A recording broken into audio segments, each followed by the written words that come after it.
I'm here with the team from our own candle company, and they're sharing the story of how they unintentionally got into the candle business and then grew it into an international company.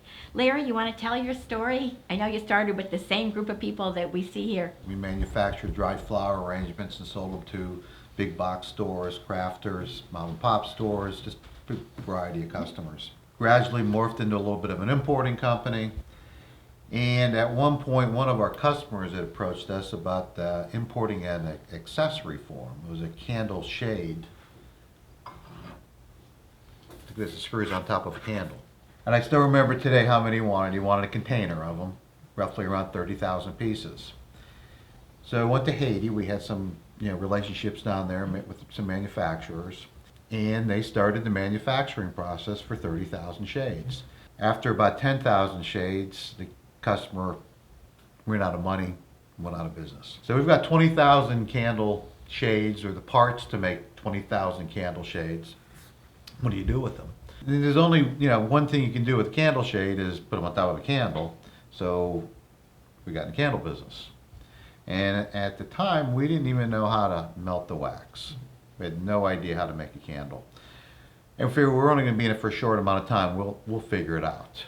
But I went online and I remember putting Candle Plus pot, figuring there has to be something called a candle pot out there that you'd melt wax in to ultimately, eventually make a candle.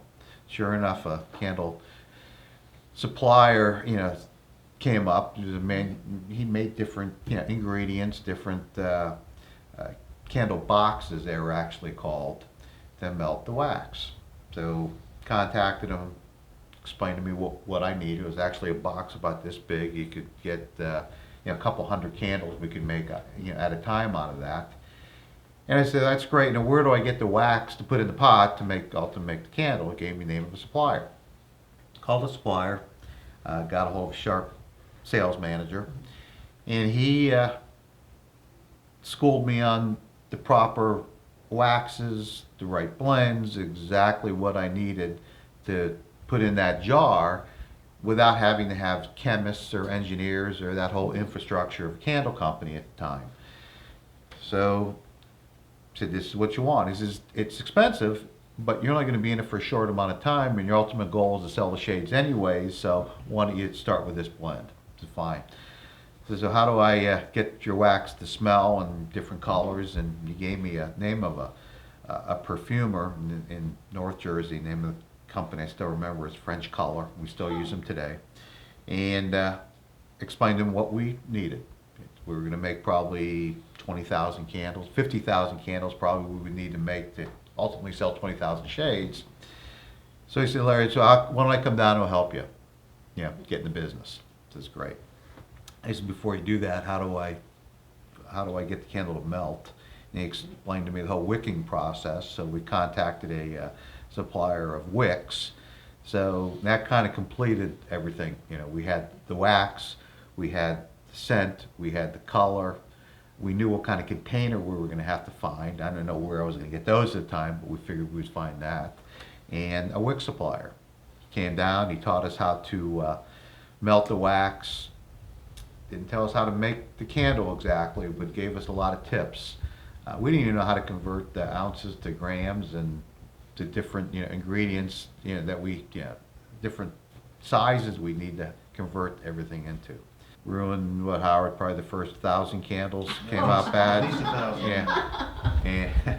Well, we didn't know that there has to be a certain cooling process to make the perfect candle. So you don't get pits in it, and it cosmetically looks great. So we learned how to do that. It was kind of interesting in that we pour the candle, and we learned that it has to cool real slowly. I mean, slowly, like 7 or 8 hours slow to make that candle. And we had to insulate these boxes. And we're importing these braided rag rugs. Yeah, braided rag rugs from Haiti. That may be a pretty cool, insulator. So we put them in a box, laid the rugs from Haiti on top of them. 7 hours later, we pulled out this beautiful candle. Wow. I mean, even we didn't have anything to compare it to, but we knew this is a pretty nice looking candle. Burned it, finally we got them to burn great, smelled great, looked great. And unbeknownst to us, we had the Cadillac of ingredients. Everything. It was the finest wax. It was the most expensive scent. It was the highest amount of scent that you could put in because we didn't know, people didn't put in the most scent you could put in. And put in all these expensive Cadillac ingredients into a very inexpensive jar. This is not the most expensive jar in the world. It's relatively inexpensive. And again, we didn't know. We assumed candle supplier, candle manufacturers would put the bulk of their money into the wax and the candle in a jar. Not the case. Most candle companies, it's probably the jar costs more than the ingredients. We're just the opposite. Mm-hmm. Not knowing, it wasn't a plan, but it worked out that our ingredients are far more expensive than the container that they're in. Made this candle, marked it up our normal markup, what we normally would do, and went into the market. First thing we did was we had some Christmas stores. Put them on our Christmas stores and sold them in a day. Wow. Customers just went nuts over it. And we didn't know. I mean, we made a candle the best we could, and the pricing was fantastic. Went to some of our wholesale customers. Everyone bought them. Every one of them bought it. And they couldn't believe the price. And some of them were favors. They bought them as a favor to us, but they bought it and they did great with them. And that's what started the candle business. So you've been talking about the perfect candle. Explain to me what makes it the perfect candle. Well, there's three main characteristics to what we think is a perfect candle, and that's color, scent, and burn. Luckily, the wax blend that we use creates a nice soft wax that burns beautifully, has a lot of great scent throw, and enables the dye to make it very vibrant colors. So they look great on a shelf. Mm-hmm. They look great in your home. They smell great in your home. As a matter of fact, one of the other things that we've done, because we've never toured another company, is we had to figure out how to keep this wick straight. When it's a jar full of liquid wax, the wick will just fall over. Mm-hmm. So we didn't know how anybody else did it. We created a wick straightener that we put on while it's in the liquid state to hold that wick straight, to ensure a centered wick, a proper burn. It's not going to be off center. What we do different than other candle companies is they may, to keep that wick straight, pour it to about this level and then let it harden, straighten the wick, and then they'll pour the last third. Doing that, they lose a lot of their scent. It leaches out of the top of the candle. We pour this in one pour, put the wick straightener on, and cap it right away. None of the scent is lost in this candle. So how can people be sure that each candle that they buy actually is perfect? Well, besides what I said before, we start with the best ingredients. We make tens of thousands of candles a day. And it's not easy to make sure that every one of those candles is perfect. We actually inspect every 60 candles. Wow. We may make 20,000 candles in a day. Every 60, we do some sort of test. We'll stop the line, we'll test the wax, make sure it's exactly the same color as what the base unit was. We have a code, almost like a born-on date on our candles. Every one of our candles has a code to it. I can look at that code and we can pinpoint, and we've got records that show us who put the label on, who put the wick in the jar, what percentage of soy as opposed to petroleum-based wax went into that candle, what lot code the jar was. We can go back to what the humidity in the room was that day to make sure that everything was exactly the way we wanted. So if we do have a problem, we can go back and just make sure that, hey, this is something that happened that day. Maybe our labeler's off-centered, something has to be adjusted with it. So Larry, 18 years in the business, there must have been a lot of changes. What have you guys seen that really sticks out in your mind? Well, we started out with the mason jar, like Larry said. That was our item to get rid of all the candle shades. Shades have been gone for quite some time now, but from there we morphed into, we started making the mini masons. We make quite a few of the mini mason jars.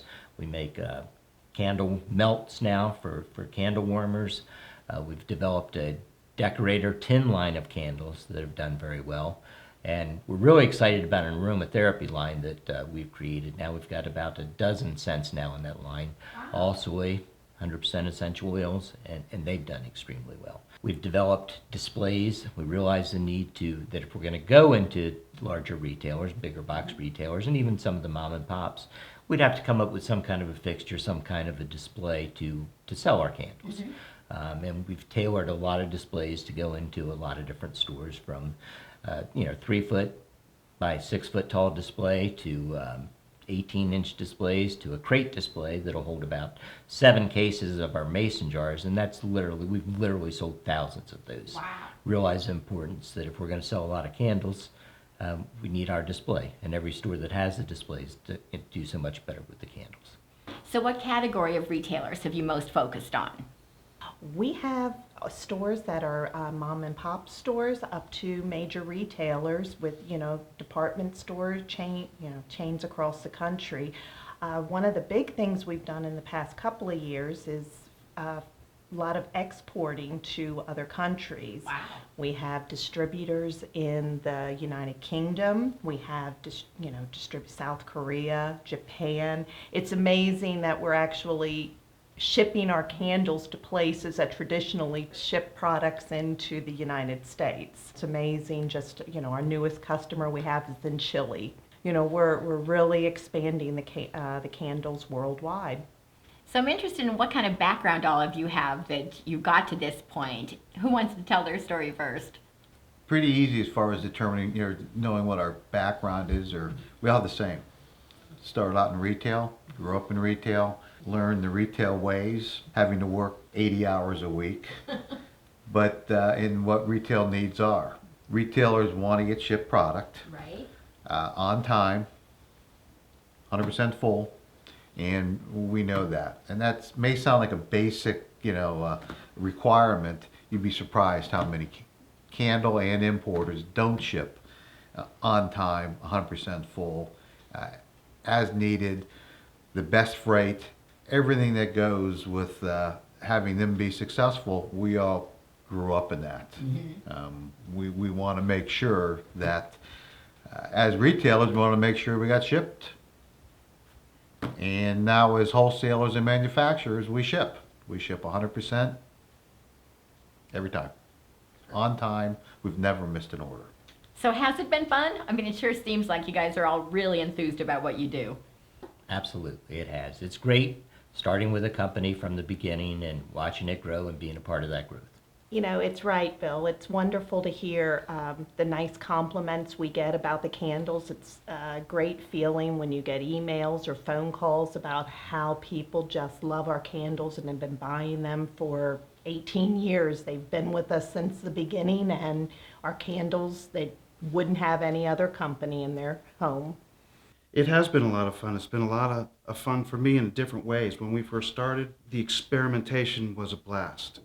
Standing there all day, mixing dyes together to see what colors you can come up with, percentages of scent, cooling it the right way. It was all a lot of experimentation, which was a lot of fun. Learning things is always a lot of fun for me. So, Has it been fun? Don't look at the label and smell that, please. Oh, it's got to be lilac. That smells beautiful. Yeah, it's lilac. It's exactly the way it's supposed to smell. That's exactly the reaction we see when we walk into a store. That's fun, to be able to walk in one of our customers and see that type of reaction. This is our #1 seller. It's not our proudest moment, but it's our #1 seller. Again, that's fun. That's fun. Smells great and is entertaining. Yeah, okay. Name of the candle, Smell My Nuts. Okay. Our #1 seller by a lot. And it's the name that sells it. It's cute. We've come up with some other variations of that, and it sells. Hi, I'm Kevin Harrington, one of the original sharks from Shark Tank. Take a look at the beautiful array of candles from our own candle company. They smell as great as they look. It smells great in here, honey. Are you learning to bake? Nope, it's hot buns. I bought it online at our own candle company. It's a soy blend made right here in the USA. Really? Ooh, nice melon. Well, thank you, dear. Smell that. Wow. Hey, smell my nuts? Excuse me? It's the Sassy Scents collection from our own candle company. Who knew candles could be this much fun? They last up to 100 hours, and the scent goes all the way to the bottom. During this special TV offer, get the Sassy Scents collection for only $24.95 plus shipping. You'll also receive a free wick trimmer. Get yours today at OurOwnCandleCompany.com. Number one by a lot. It's fun to be able to do things like that. Besides having what we feel is a successful business, we do well, to be able to have that type of response from a customer is fun. And to be able to see customers in stores do that, unprovoked. Just walk in and watch 2 or 3 people around handing our candles off to different people and smelling them and saying, wow, that really smells like a produce department. That's what we try to do. Yeah, it's been fun.